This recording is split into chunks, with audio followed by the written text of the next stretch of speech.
जिनने किसान की तकदीर बदलने का फैसला किया है, दृढ़ निश्चयी भारत की करोड़ों करोड़ जनता के हृदय के हार हमारे मुकुटमणि नरेंद्र मोदी, उनसे बड़ा किसान हितैषी कोई नहीं है। एक बार फिर दोनों हाथ ऊपर उठा के ताली बजा के स्वागत कीजिए, अभिनंदन कीजिए, वंदन कीजिए। मोदी जी, आपका अभिनंदन है। लाखों लाख किसान गांव गांव में आज आपको सुनने आया है और तीनों किसान कानूनों के पक्ष में है। किसान भाइयों, बताइए मोदी जी ने अच्छा किया कि बुरा किया? और जोर से अच्छा किया कि बुरा किया? किसान कानून लागू होने चाहिए कि नहीं? तो आइए मेरे साथ बोलिए, मोदी जी आगे बढ़ो, किसान कानून लागू करो, किसान कानून जारी रखो। मोदी जी जिंदाबाद, नरेंद्र मोदी जिंदाबाद, भारत माता की, नर्मदा मैया की, हर हर नर्मदे। और अब मैं सीधे हमारे हृदय के हार प्रधानमंत्री जो दिन रात हमारी चिंता करते हैं, किसानों की आय दुगना करने का संकल्प जिन्होंने लिया है, श्रीमान नरेंद्र मोदी जी से प्रार्थना करता हूं कि वो आए और मध्य प्रदेश के गांव गांव में बैठे लाखों लाख किसानों को संबोधित करे। सेनानी करो प्रयाण अभय, भावी इतिहास तुम्हारा है, ये नकद अमा के उठते हैं, सारा आकाश तुम्हारा है।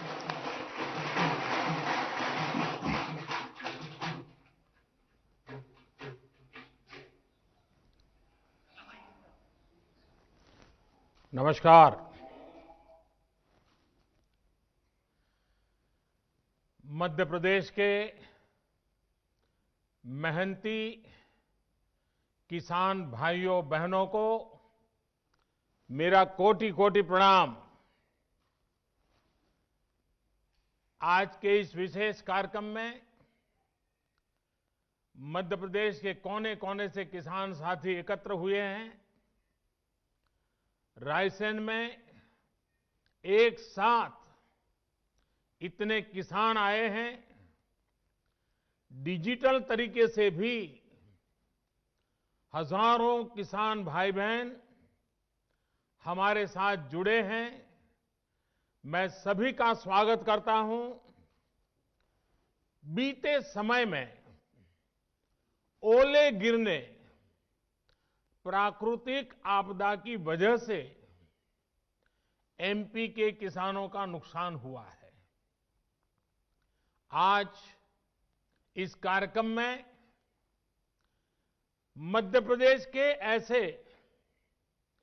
35 लाख किसानों के बैंक खातों में 1600 करोड़ रुपए ट्रांसफर किए जा रहे हैं।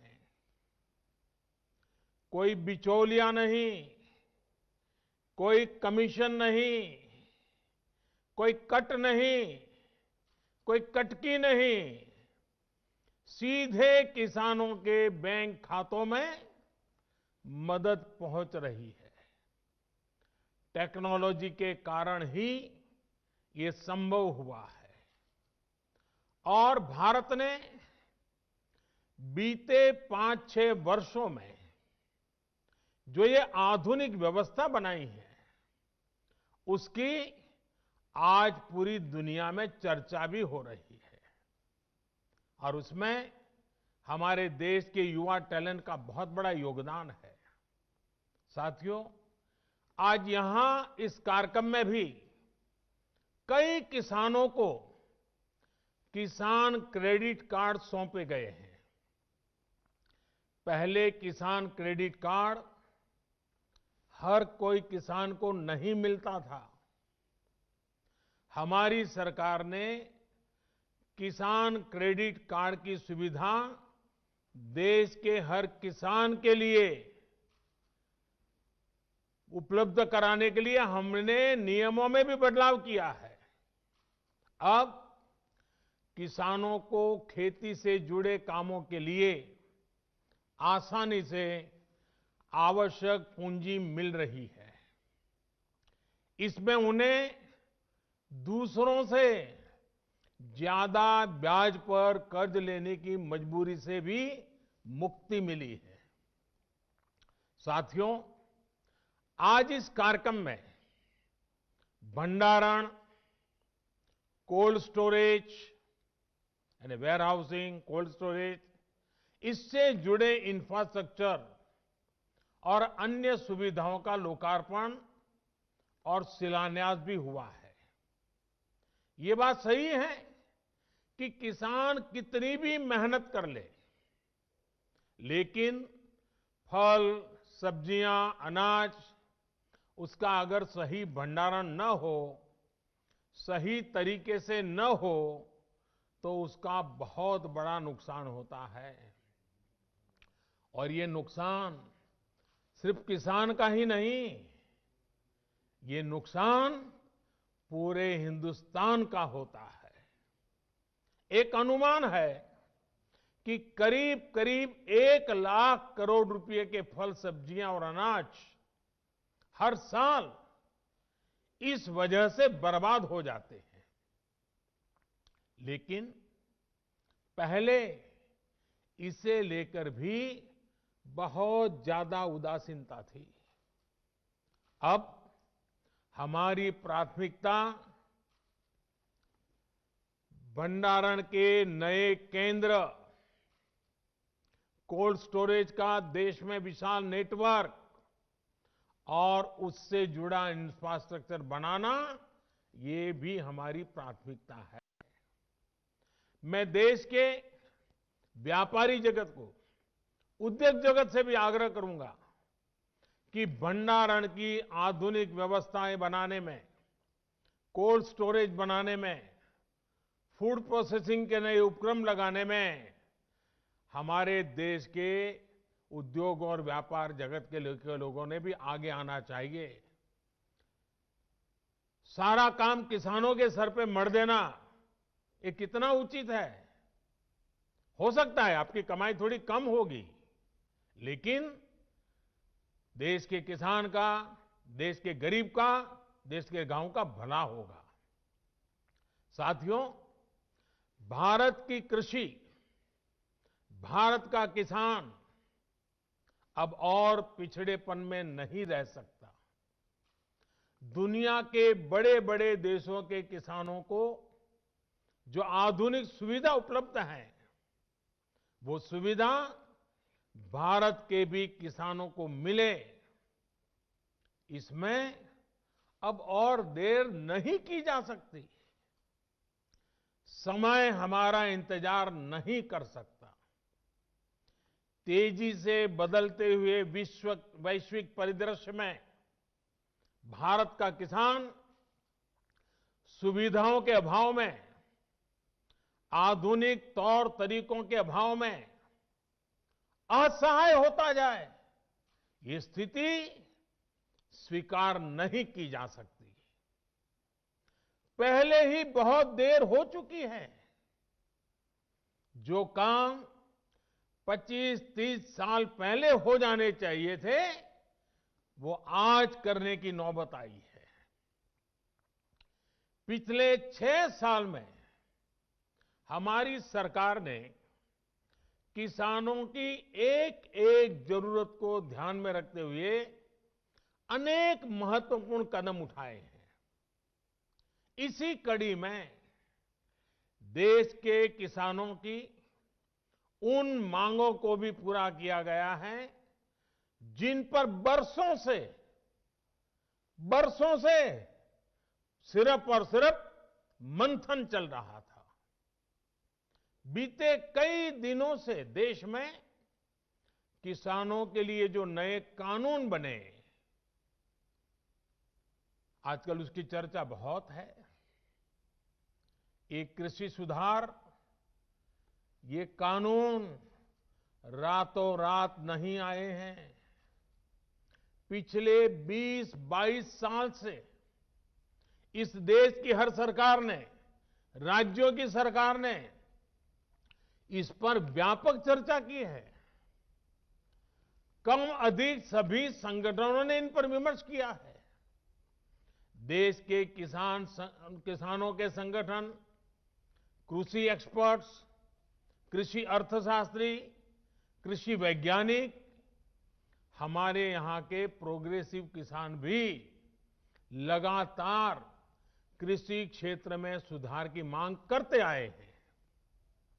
सचमुच में तो देश के किसानों को उन लोगों से जवाब मांगना चाहिए जो पहले अपने घोषणा पत्र में इन सुधार करने की बात लिखते थे, वकालत करते थे और बड़ी बड़ी बातें करके किसानों के वोट बटोरते रहे, लेकिन अपने घोषणा पत्र में लिखे गए वादों को भी पूरा नहीं किया। सिर्फ इन मांगों को टालते रहे क्योंकि किसानों की प्राथमिकता नहीं था और देश का किसान इंतजार ही करता रहा। अगर आज देश के सभी राजनीतिक दलों के पुराने घोषणा पत्र देखे जाएं, तो उनके पुराने बयान सुने जाएं, पहले जो देश की कृषि व्यवस्था संभाल रहे थे, ऐसे महानुभावों की चिट्ठियां देखी जाए, तो आज जो कृषि सुधार हुए हैं वो उनसे अलग नहीं है। वो जिन चीजों का वादा करते थे वही बातें इन कृषि सुधारों में की गई हैं। मुझे लगता है उनको पीड़ा इस बात से नहीं है कि कृषि कानूनों में सुधार क्यों हुआ। उनको तकलीफ इस बात में है कि जो काम हम कहते थे लेकिन कर नहीं पाते थे, वो मोदी ने कैसे किया, मोदी ने क्यों किया, मोदी को इसका क्रेडिट कैसे मिल जाए। मैं सभी राजनीतिक दलों को हाथ जोड़ के कहना चाहता हूं, आप सारा क्रेडिट अपने पास रख लीजिए। आपके सारे पुराने घोषणा पत्रों को ही मैं क्रेडिट देता हूं, मुझे क्रेडिट नहीं चाहिए। मुझे किसान के जीवन में आसानी चाहिए, समृद्धि चाहिए, किसानी में आधुनिकता चाहिए। आप कृपा करके देश के किसानों को बरगलाना छोड़ दीजिए, उन्हें भ्रमित करना छोड़ दीजिए। साथियों, ये कानून लागू हुए 6-7 महीने से ज्यादा समय हो चुका है, लेकिन अब अचानक भ्रम और झूठ का जाल बिछाकर अपनी राजनीतिक जमीन जोतने के खेल खेले जा रहे हैं। किसानों के कंधे पर बंदूक रखकर वार किए जा रहे हैं। आपने देखा होगा, सरकार बार बार पूछ रही है, मीटिंग में भी पूछ रही है, पब्लिकली पूछ रही है, हमारे कृषि मंत्री टीवी इंटरव्यू में कह रहे हैं, मैं खुद बोल रहा हूं कि भाई आपको कानून में किस क्लॉज में क्या दिक्कत है बताइए। जो भी दिक्कत है वो आप बताइए। तो इन राजनीतिक दलों के पास कोई ठोस जवाब नहीं होता और यही इन दलों की सच्चाई है। साथियों, जिनकी खुद की राजनीतिक जमीन खिस गई है, वो किसानों की जमीन चली जाएगी, किसानों की जमीन चली जाएगी का डर दिखाकर अपनी राजनीतिक जमीन खोज रहे हैं। आज जो किसानों के नाम पर आंदोलन चलाने निकले हैं, जब उनको सरकार चलाने का या सरकार का हिस्सा बनने का मौका मिला था, उस समय इन लोगों ने क्या किया, ये देश को याद रखना जरूरी है। मैं आज देशवासियों के सामने, देश के किसानों के सामने इन लोगों का कच्चा चिट्ठा भी देश के लोगों के सामने, मेरे किसान भाइयों बहनों के सामने आज मैं खुला करना चाहता हूं, मैं बताना चाहता हूं। साथियों, किसानों की बातें करने वाले लोग आज झूठे आंसू बहाने वाले लोग कितने निर्दयी हैं, इसका बहुत बड़ा सबूत है स्वामीनाथन कमेटी की रिपोर्ट। स्वामीनाथन कमीशन की रिपोर्ट आई, लेकिन ये लोग स्वामीनाथन कमेटी की सिफारिशों को 8 साल तक दबाकर बैठे रहे। किसान आंदोलन करते थे, प्रदर्शन करते थे, लेकिन इन लोगों के पेट का पानी नहीं लिहला। इन लोगों ने यह सुनिश्चित किया कि इनकी सरकार को किसान पर ज्यादा खर्च न करना पड़े, इसलिए इस रिपोर्ट को दबा दो। इनके लिए किसान देश की शान नहीं, इन्होंने अपनी राजनीति बढ़ाने के लिए किसान का समय समय पर इस्तेमाल किया है। जबकि किसानों के लिए संवेदनशील, किसानों के लिए समर्पित हमारी सरकार किसानों को अन्नदाता मानती है। हमने फाइलों के ढेर में फेंक दी गई स्वामीनाथन कमेटी की रिपोर्ट बाहर निकाला और इसकी सिफारिश से लागू की। किसानों को लागत का 1.5 गुना एमएसपी हमने दिया। साथियों, हमारे देश में किसानों के साथ धोखाधड़ी का एक बहुत ही बड़ा उदाहरण है कांग्रेस सरकारों के द्वारा की गई कर्ज माफी। जब 2 साल पहले मध्य प्रदेश में चुनाव होने वाले थे, तो कर्ज माफी का वायदा किया गया था। कहा गया था कि सरकार बनने के 10 दिन के भीतर सारे किसानों का कर्ज माफ कर दिया जाएगा। कितने किसानों का कर्ज माफ हुआ? सरकार बनने के बाद क्या क्या बहाने बताए गए, ये मध्य प्रदेश के किसान मुझसे भी ज्यादा अच्छी तरह जानते हैं। राजस्थान के लाखों किसान भी आज तक कर्ज माफी का इंतजार कर रहे हैं। किसानों को इतना बड़ा धोखा देने वालों को जब मैं किसान हित की बात करते देखता हूं, तो मुझे बड़ा आश्चर्य होता है। ये कैसे लोग हैं? क्या राजनीति इस हद तक जाती है? क्या कोई इस हद तक छल कपट कैसे कर सकता है? और वो भी भोले भाले किसानों के नाम पर। किसानों को और कितना धोखा देंगे ये लोग। साथियों, हर चुनाव से पहले ये लोग कर्ज माफी की बात करते हैं। और कर्ज माफी कितनी होती है? सारे किसान इससे कवर होते हैं क्या?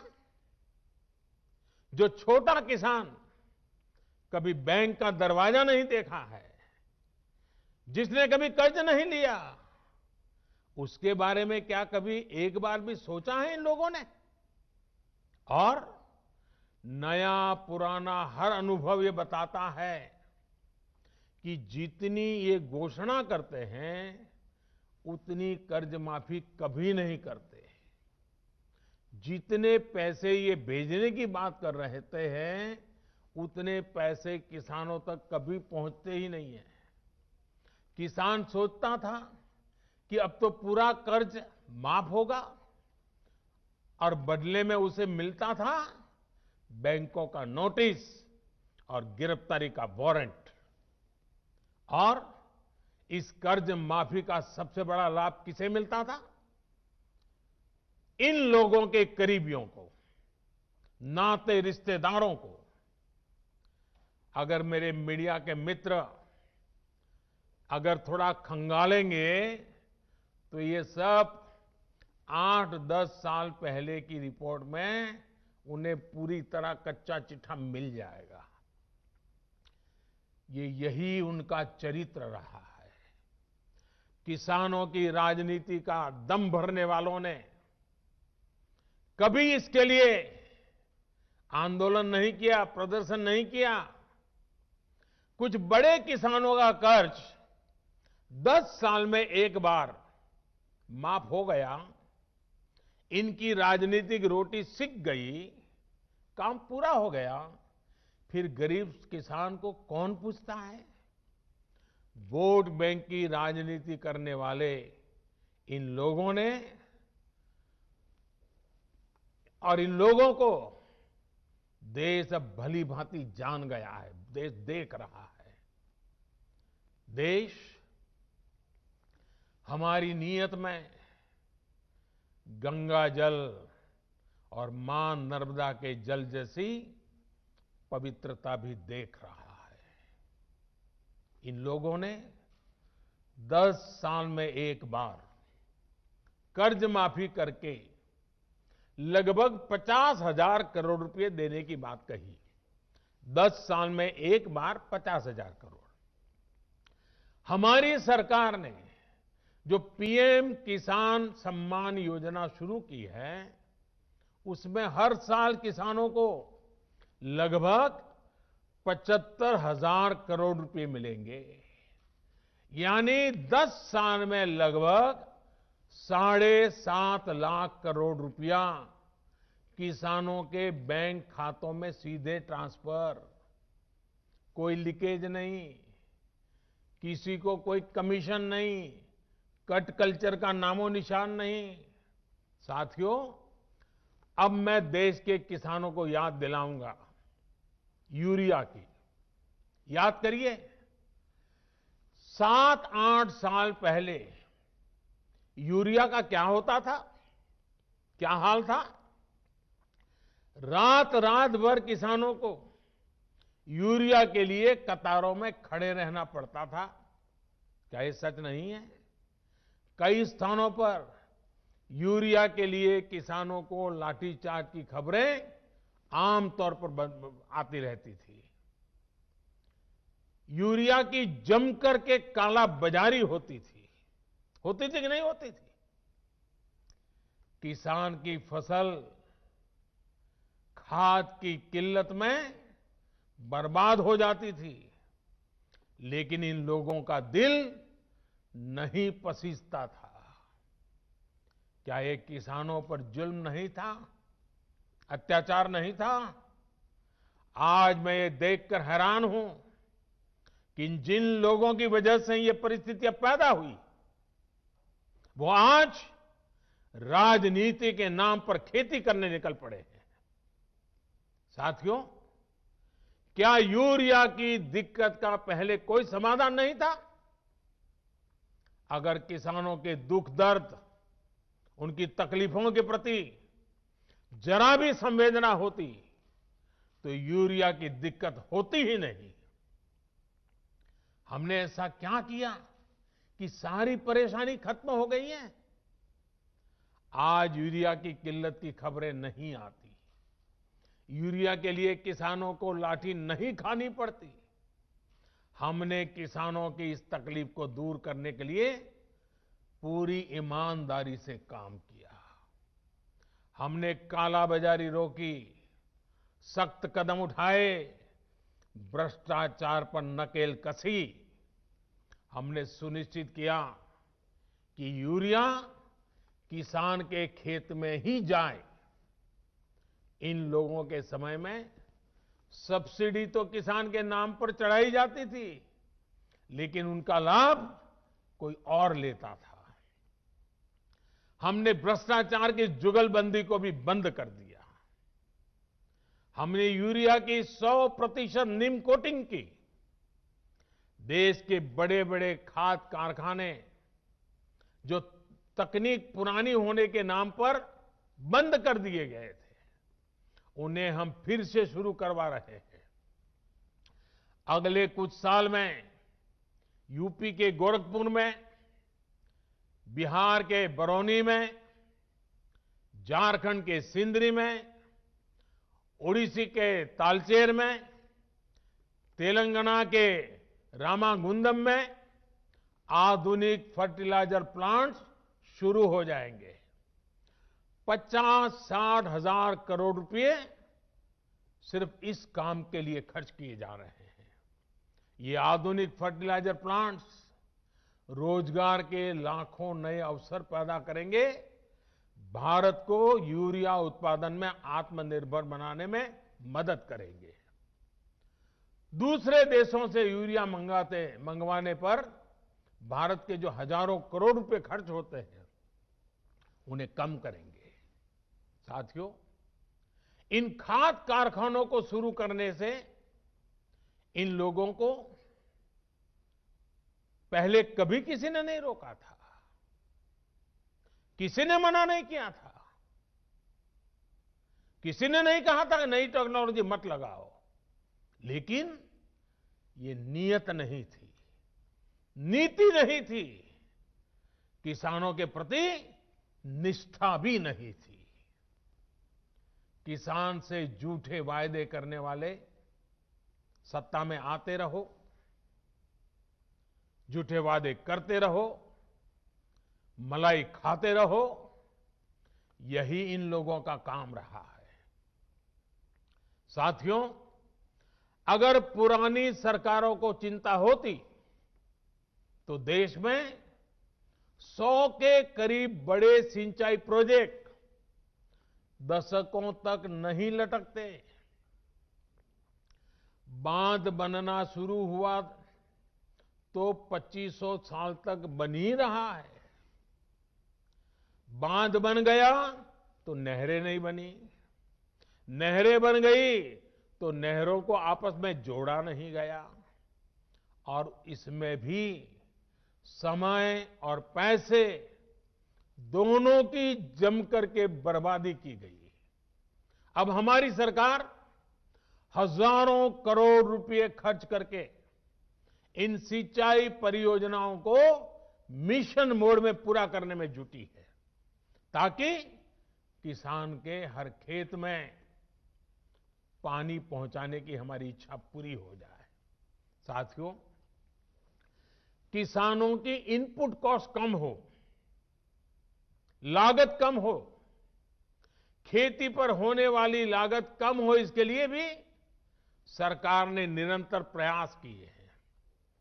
किसानों को सोलर पंप बहुत ही कम कीमत पर देने के लिए देश भर में बहुत बड़ा अभियान चलाया जा रहा है। हम अपने अन्नदाता को ऊर्जा दाता भी बनाने के लिए काम कर रहे हैं।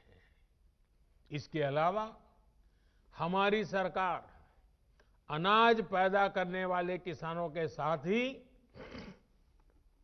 मधुमक्खी पालन, पशुपालन और मछली पालन को भी उतना ही बढ़ावा दे रही है। पहले की सरकार के समय देश में शहद का उत्पादन करीब 76,000 मैट्रिक टन, 76,000 मैट्रिक टन होता था। अब देश में 1,20,000 मैट्रिक टन से भी ज्यादा शहद, हनी का उत्पादन हो रहा है। 1,76,000। देश का किसान जितना शहद, मधु पहले की सरकार के समय निर्यात करता था, आज उससे 2 गुना शहद निर्यात कर रहा है। साथियों, एक्सपर्ट कहते हैं कि एग्रीकल्चर में मछली पालन वो सेक्टर है जिसमें कम लागत में सबसे ज्यादा मुनाफा होता है। मछली पालन को बढ़ावा देने के लिए हमारी सरकार ब्लू रिवॉल्यूशन स्कीम चला रही है।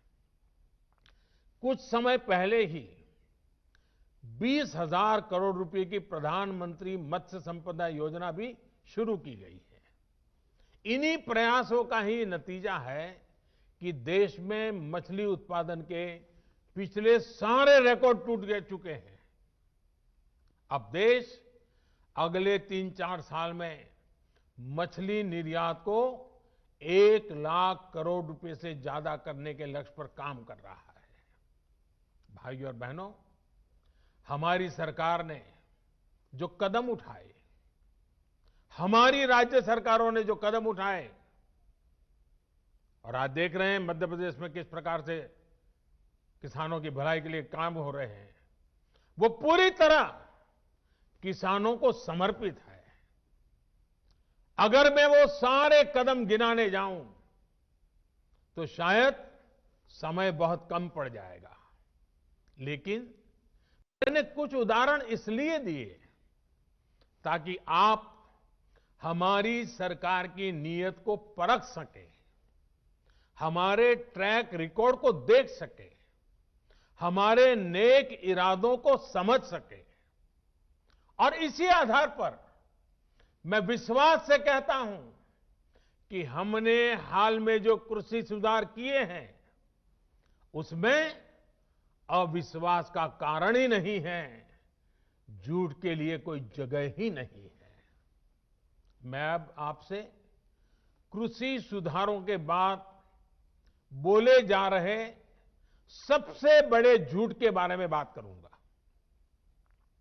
बार बार उस झूठ को दोहराया जा रहा है, जोर जोर से बोला जा रहा है, जहां मौका मिले वहां बोला जा रहा है, बिना सिर पर बोला जा रहा है।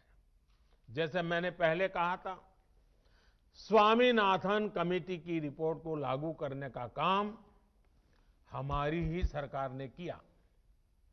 अगर हमें एमएसपी हटानी होती तो स्वामीनाथन कमेटी की रिपोर्ट लागू ही क्यों करते भाई?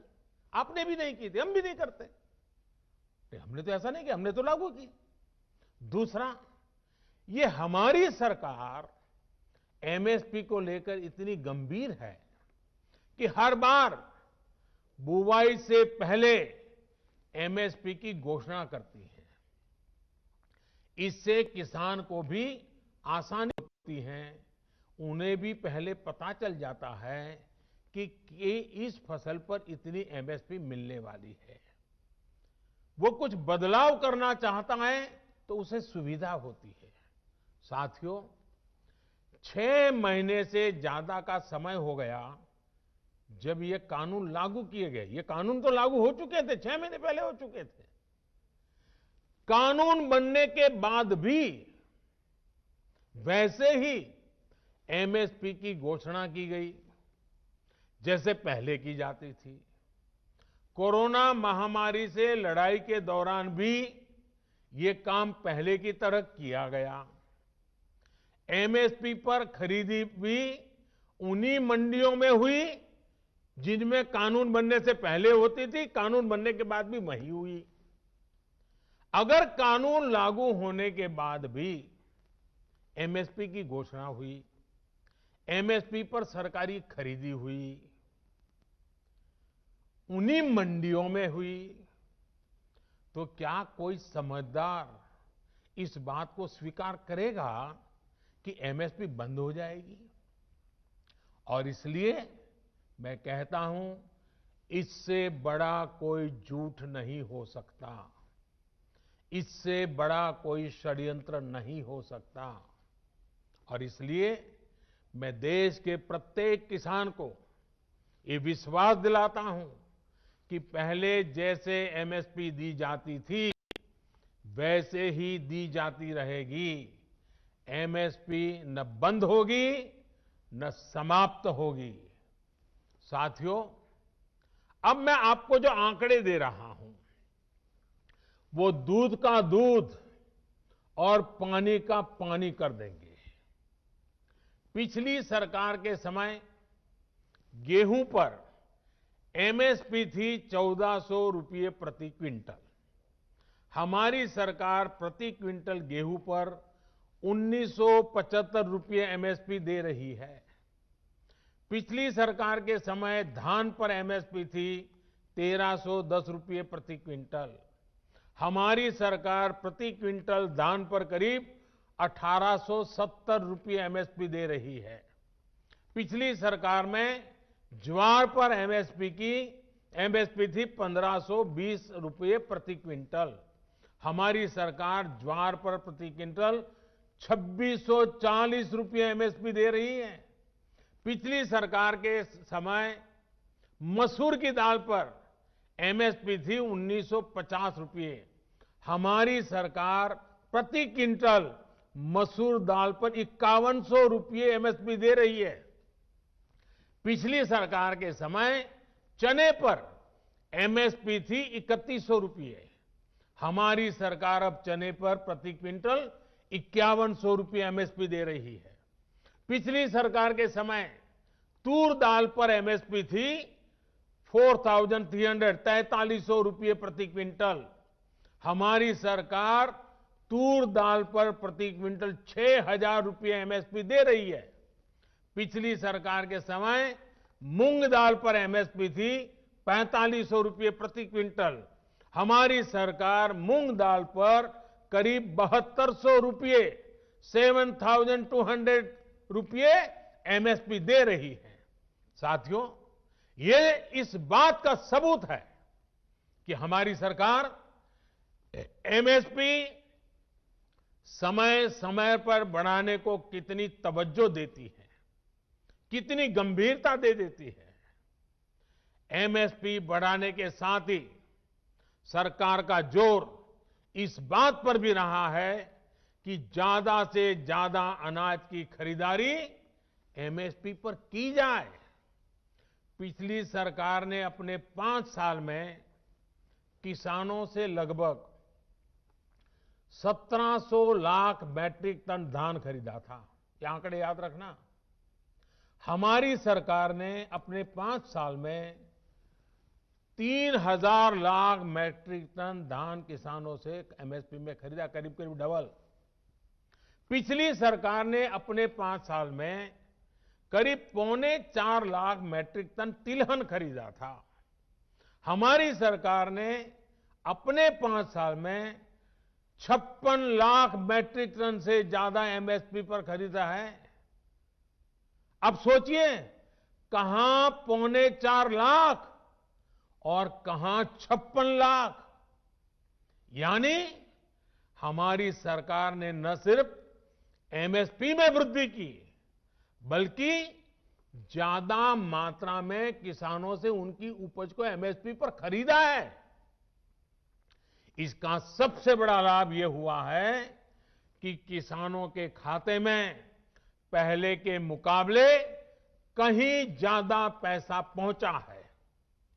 पिछली सरकार के 5 साल में किसानों को धान और गेहूं की एमएसपी पर खरीदने के बदले में 3,74,000 करोड़ रुपए मिले थे।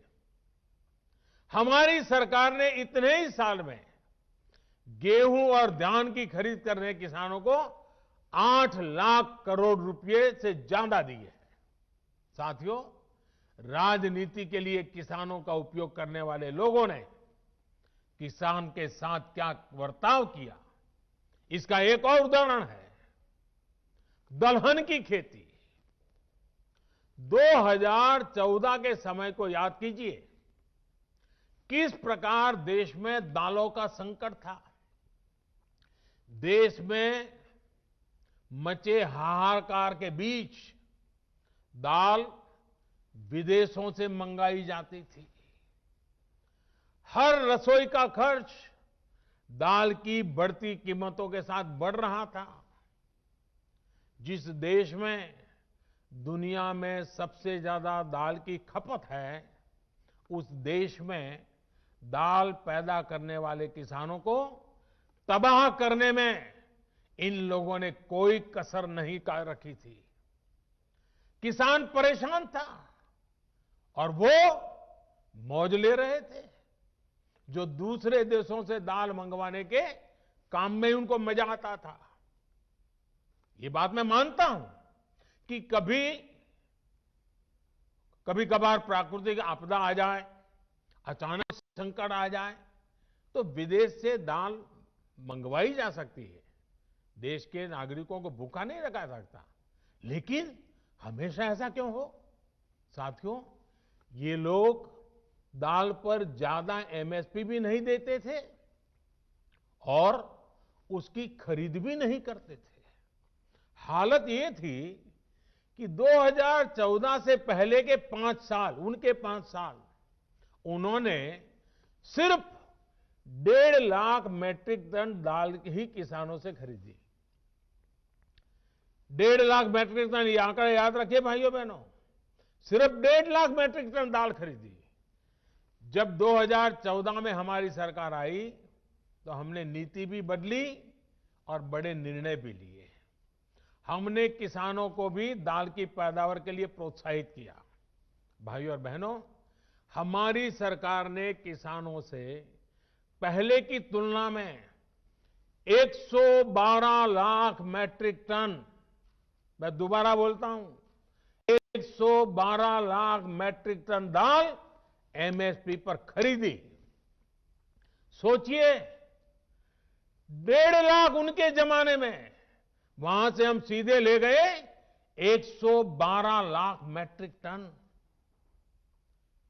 उन लोगों ने अपने 5 सालों में दाल किसानों को, दाल पैदा करने वाले किसानों को कितना रुपया दिया? 650 करोड़ रुपए। हमारी सरकार ने क्या किया? हमने करीब करीब 50,000 करोड़ रुपए दाल पैदा करने वाले किसानों को दिया। कहां 600 करोड़, कहां 50,000 करोड़। आज दाल के किसान को भी ज्यादा पैसा मिल रहा है, दाल की कीमतें भी कम हुई हैं, जिससे गरीब को सीधा फायदा हुआ है। जो लोग किसानों को न एमएसपी दे सके, न एमएसपी पर ढंग से खरीद सके, वो एमएसपी पर किसानों को गुमराह कर रहे हैं। साथियों, कृषि सुधारों से जुड़ा एक और झूठ फैलाया जा रहा है। एपीएमसी यानी हमारी मंडियों को लेकर के हमने कानून में क्या किया है? हमने कानून में किसानों को आजादी दी है, नया विकल्प दिया है। अगर देश में किसी को साबुन बेचना हो तो सरकार ये तय नहीं करती कि सिर्फ इसी दुकान पर बेच सकते हो। अगर किसी को स्कूटर बेचना हो तो सरकार ये तय नहीं करती कि सिर्फ इसी डीलर को बेच सकते हो।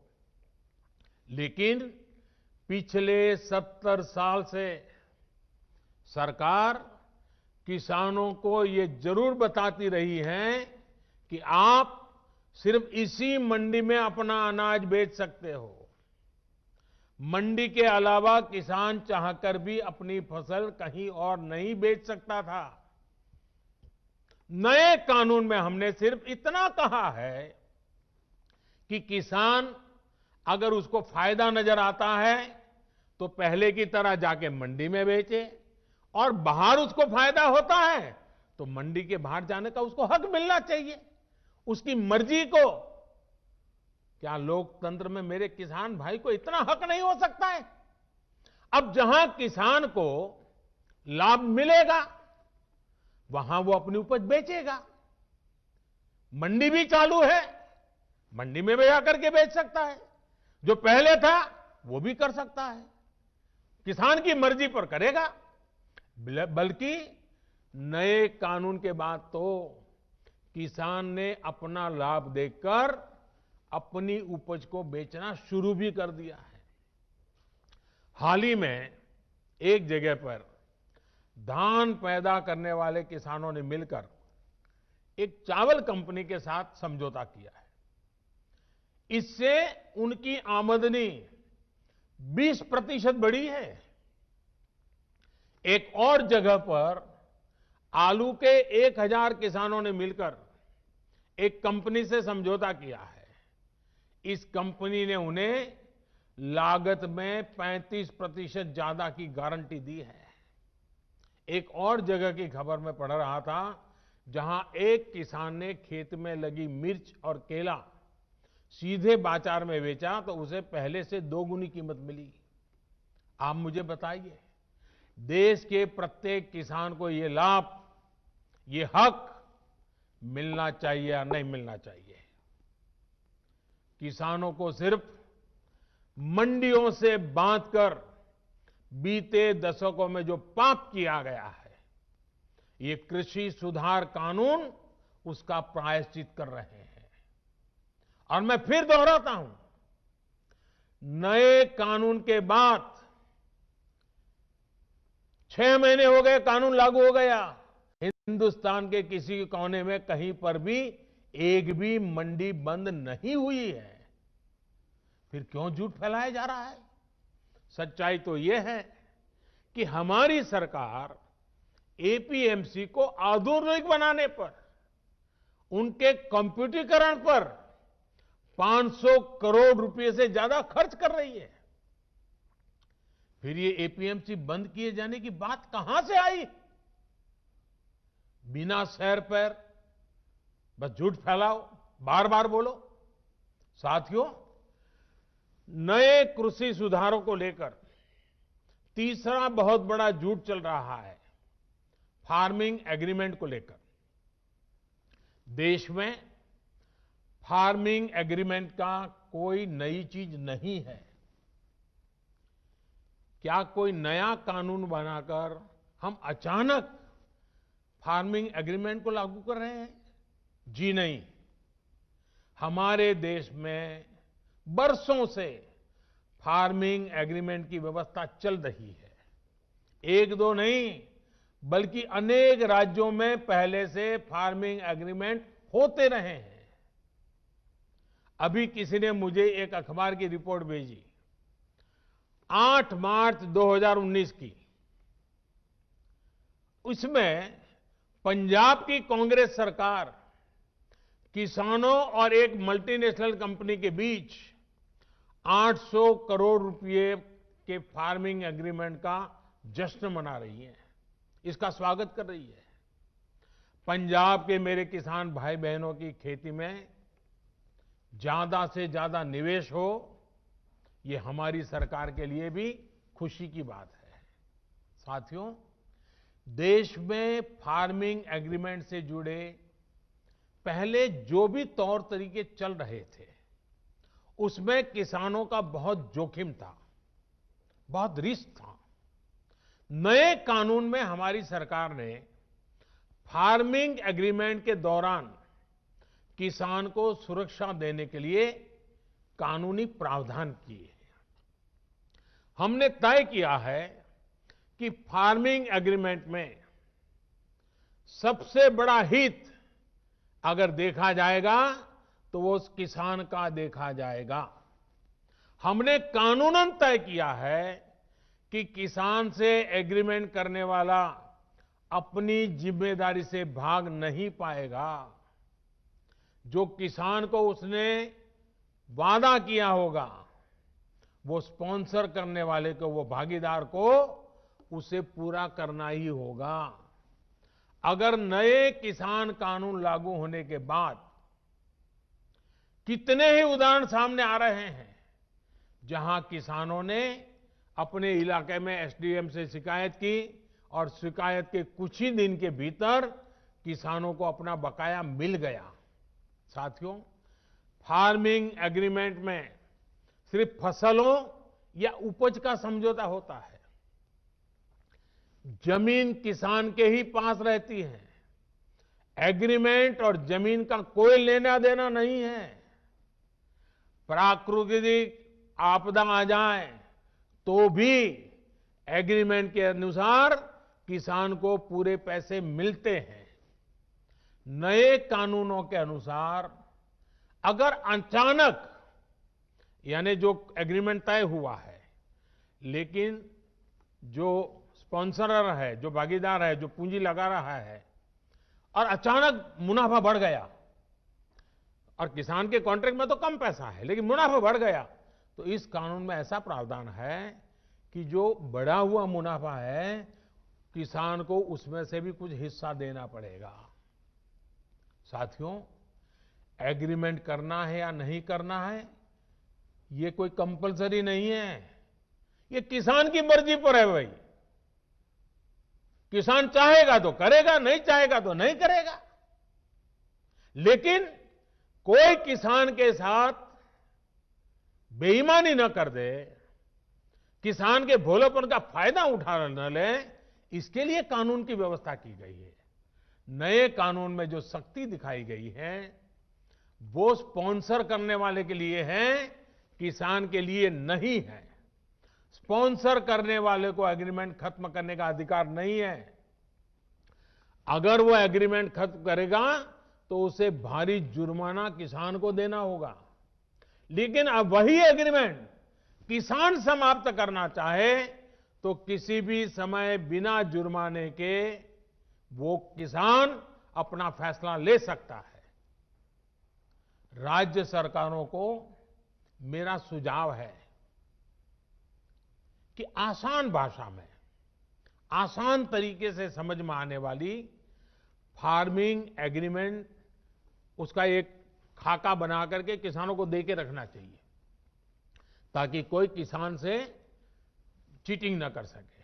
साथियों, मुझे खुशी है कि देश भर में किसानों ने नए कृषि सुधारों को न सिर्फ गले लगाया है बल्कि भ्रम फैलाने वालों को भी सिरे से नकार रहे हैं। जिन किसानों में अभी थोड़ी सी भी आशंका बची है उनसे मैं फिर से कहूंगा कि आप एक बार फिर सोचिए। जो हुआ ही नहीं है, जो होने वाला ही नहीं है, उसका भ्रम और डर फैलाने वाली जमात से आप सतर्क रहिए। ऐसे लोगों को मेरे किसान भाइयों बहनों पहचानिए। इन लोगों ने हमेशा किसानों से धोखा दिया है, उनको धोखा दिया है, उनका इस्तेमाल किया है और आज भी यही कर रहे हैं। मेरी इस बातों को इसके बाद भी, सरकार के इन प्रयासों के बाद भी अगर किसी को कोई आशंका है तो हम सर झुकाकर किसान भाइयों के सामने हाथ जोड़कर बहुत ही विनम्रता के साथ देश के किसान के हित में उनकी चिंता का निराकरण करने के लिए हर मुद्दे पर बात करने के लिए तैयार हैं।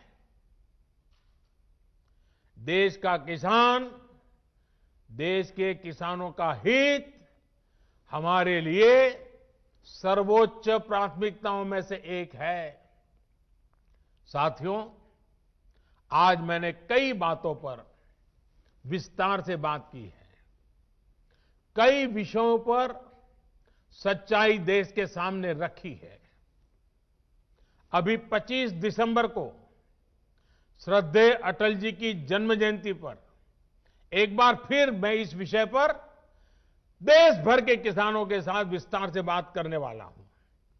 उस दिन पीएम किसान सम्मान निधि की एक और किस्त करोड़ों किसानों के बैंक खातों में एक साथ ट्रांसफर की जाएगी। भारत का किसान बदलते समय के साथ चलने के लिए, आत्मनिर्भर भारत बनाने के लिए मेरे देश का किसान चल पड़ा है। नए संकल्पों के साथ नए रास्तों पर हम चलेंगे भी और यह देश सफल होगा, यह देश का किसान भी सफल होगा। इसी विश्वास के साथ मैं फिर एक बार मध्य प्रदेश सरकार का अभिनंदन करते हुए आज मध्य प्रदेश के लाखों लाखों किसानों के साथ मुझे अपनी बातें बताने का मौका मिला, इसके लिए सबका आभार व्यक्त करते हुए मैं फिर एक बार आप सबको बहुत बहुत शुभकामनाएं देता हूं। बहुत बहुत धन्यवाद।